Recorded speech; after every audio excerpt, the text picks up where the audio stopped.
Hello everyone, তোমরা সবাই কেমন আছো? আশা করি তোমরা যে যেখানে আছো, আশা করি তোমরা সবাই ভালো আছো।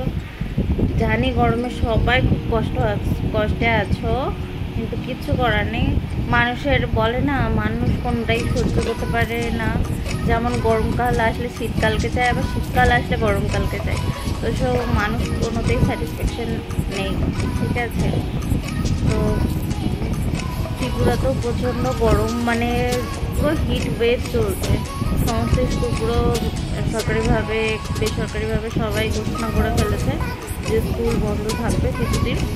আবার স্কুল চালু হবে, আমার মেয়েরও স্কুল বন্ধ। তো যাই হোক, দিন কাটছে কোনো রকমে গরমের মধ্যে, হাঁসফাঁস করেও হলো। আর আমি অনেকদিন পরে ভিডিও করছি, তো বুঝতেই পারছো একা হাতে, তোমাদেরকে আগেও বলেছি একা হাতে পুরো সংসারটাকে সামলাতে হয়, মেয়েকে দেখতে হয়। সব থেকে বড় হচ্ছে মেয়ের কেয়ারিংটা আমি বেশি প্রায়োরিটি দিই। কারণ কি, ও বাচ্চা মানুষ, কথা বলতে পারে না, মানে কথা সবে শিখছে। তো সে বোঝাতে পারে না তার কষ্টটা গরমের মধ্যে। তো আমার ওই জন্য ভিডিও করা হয়ে ওঠে না। অনেক ব্লগার দেখি যে পৃথিবী যেখানে ধ্বংস হয়ে যাক না কেন, ব্লগ না করে থাকতে পারবে না। এমনকি হসপিটালে গিয়েও দেখি ব্লগ করে, মানে কি বলবো, মানে সিরিয়াস জায়গাতে গিয়েও ব্লগ করে। আমি ভাই পারি না, সোজা কথা। তো ওই জন্য আমার ব্লগ করাটা হয়ে ওঠে না। আর তো কি বলছো? তো আর আজকে যেহেতু ব্লগ করছি, এখন ফ্রি আছি, দুপুরবেলা বসে কী করবো বুঝে উঠতে পারছিলাম না।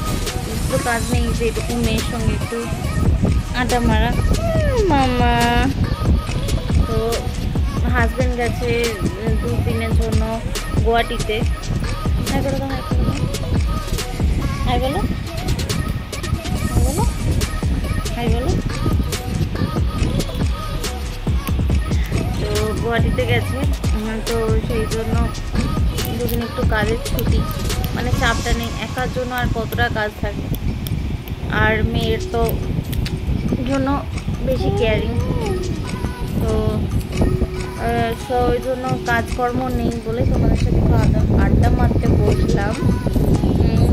আর কমেন্ট সেকশনে তোমরা কমেন্ট করো না কেন বলো তো? যে একটু কমেন্ট করলে ভালো লাগে, কে কোথা থেকে দেখছো আমার ভিডিও। গল্প করতে বেশ ভালো লাগে, কমেন্টে রিপ্লাই করতেও খুব ভালো লাগে। অবশ্যই তোমরা কমেন্ট করো, কার কি কোয়েশ্চেন আছে। মা বুঝতে পারেন। তো যাই হোক, সবাই ভালো থেকো। গরমের মধ্যে প্রচুর জল খাও, কোল্ড ড্রিঙ্কস প্লিজ খাও না। সবাই প্রচুর পরিমাণে জল খাও, ওআরএস খাও। যতটা সম্ভব ঘরে থাকা যায় সেটাই চেষ্টা করো। আর বাইরে বেরোলে অবশ্যই